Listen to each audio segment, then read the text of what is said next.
Hi, I'm Katie. I'm here to explain to you my skin layering project that I made out of candy. And we are going to start with the three main layers of the skin.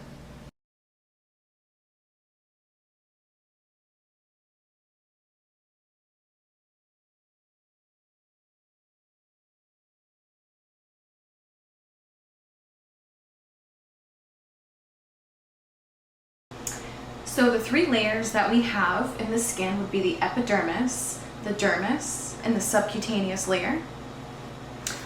These three layers give about 6 functions for the skin. So starting with the epidermis gives a lot of protection through the 5 layers. It also allows for absorption through the cells and also their intracellular space, and excretion through pores. Then we have the dermis. The dermis gives sensation through receptors. So we have Pacinian corpuscles and Meissner corpuscles.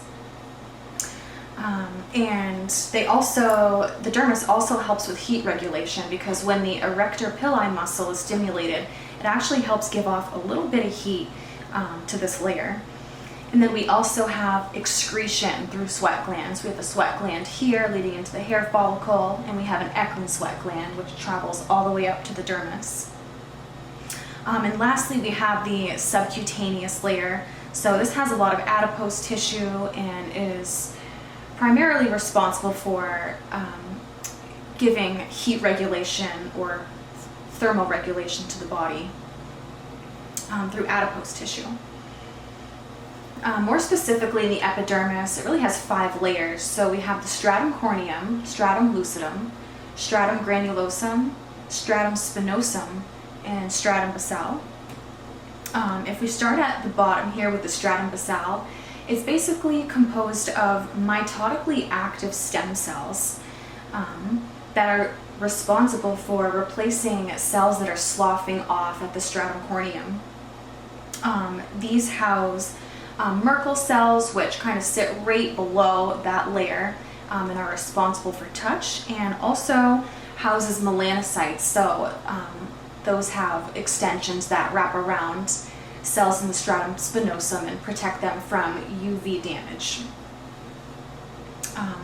The next layer we have would be the stratum spinosum. So this layer gives a lot of strength and support through desmosomes. It houses Langerhans cells that will flag down the immune system if it catches any invader that's made its way through these top layers. So those will give an immune response if necessary. The next layer we have is the stratum granulosum. These keratinocytes are filled with granules that are constantly producing keratin and preparing the cell for its ultimate job, which is to protect here up at the stratum corneum. So these cells are thickening, so their cell walls are getting thicker, and they're also getting a lot of keratin. Keratin is hydrophobic, so that's going to be necessary to keep water out. The next layer is the stratum lucidum. This is found on the palms of the hands and soles of the feet. Can also be found in other places that really need a bit more protection. So this layer gives us our epidermal ridges and is transparent. Then we have the stratum corneum. So these cells up here are fully keratinicized. They have a thickened cell wall. They're very hydrophobic, so they're great at keeping water out. And these also give protection. It's the toughest layer, and it really acts as a barrier to moisture loss. And so the whole process of the cells moving from the stratum basale all the way up to the stratum corneum is known as keratinization. These cells in the stratum basale are stem cells, and they give rise to daughter cells. And these daughter cells go on to cytodifferentiate and gain those hydrophobic properties. Again, thickened cell wall, keratin. And in the stratum granulosum, they really start to, die off here because they're too far from the dermis to really get any blood supply, so they die from lack of nutrients. And as they move up, they're ready to give that outer layer of protection. when they're fully keratinized, also called corneocytes. And that is my skincare project. I hope you all enjoyed, and thank you for watching.